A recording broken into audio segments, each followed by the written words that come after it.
ये कहानी एक एमिली नामक लड़की की है जिसके माता पिता डिनर के लिए बाहर गए हुए होते हैं।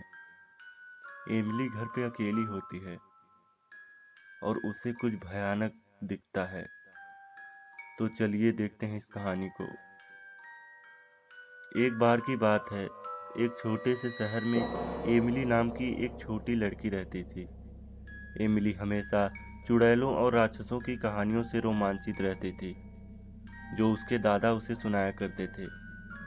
लेकिन उसने कभी नहीं सोचा था कि एक दिन उसे खुद कुछ ऐसा भयानक अनुभव होगा। यह एक अंधेरी और तूफानी रात थी और एमिली घर में अकेली थी। उसके माता पिता एक डिनर पार्टी के लिए बाहर गए थे और देर रात तक वापस नहीं आए। एमिली ने टीवी देखकर खुद को विचलित करने की कोशिश की, लेकिन अचानक बिजली चली गई जिससे वह पूरी तरह से अंधेरे में चली गई। अचानक उसने अटारी से एक कर्कश आवाज़ सुनी। वह हमेशा अटारी से डरती थी और इस आवाज़ ने उसके दिल की धड़कनें बढ़ा दी। एमिली ने धीरे धीरे चरमराती सीढ़ियों से अटारी की ओर अपना रास्ता बनाया। जैसे ही उसने दरवाज़ा खोला, उसने कुछ देखा जिससे उसका खून ठंडा हो गया। कोने में काले कपड़े में एक आकृति खड़ी थी। यह एक चुड़ैल थी जिसके लंबे उलझे हुए बाल और उसके चेहरे पर एक टेढ़ी मेढ़ी दुष्ट मुस्कान थी। एमिली ने भागने की कोशिश की, लेकिन चुड़ैल बहुत तेज थी। वह अपनी हड्डी वाली उंगलियों से आगे बढ़ी और एमिली की बाह पकड़कर उसे और करीब खींच लिया।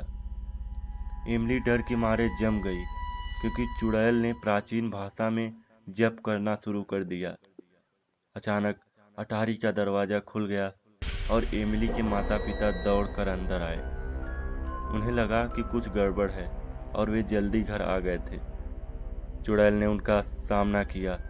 उसकी आंखें गुस्से से चमक उठी। लेकिन एमिली के माता पिता कोई साधारण लोग नहीं थे। वे जादू टोने के विशेषज्ञ थे और वे जानते थे कि इस तरह की स्थितियों में कैसे निपटा जाए।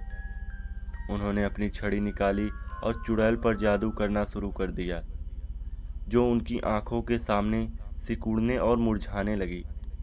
अंत में चुड़ैल हार गई और एमिली के माता पिता अपनी भयभीत बेटी को आराम देने के लिए दौड़ पड़े।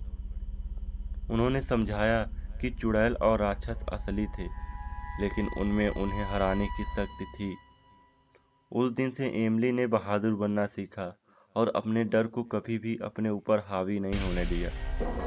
और जहाँ तक जादू टोना की बात है, उसने उस नगर में फिर कभी किसी को परेशान नहीं किया।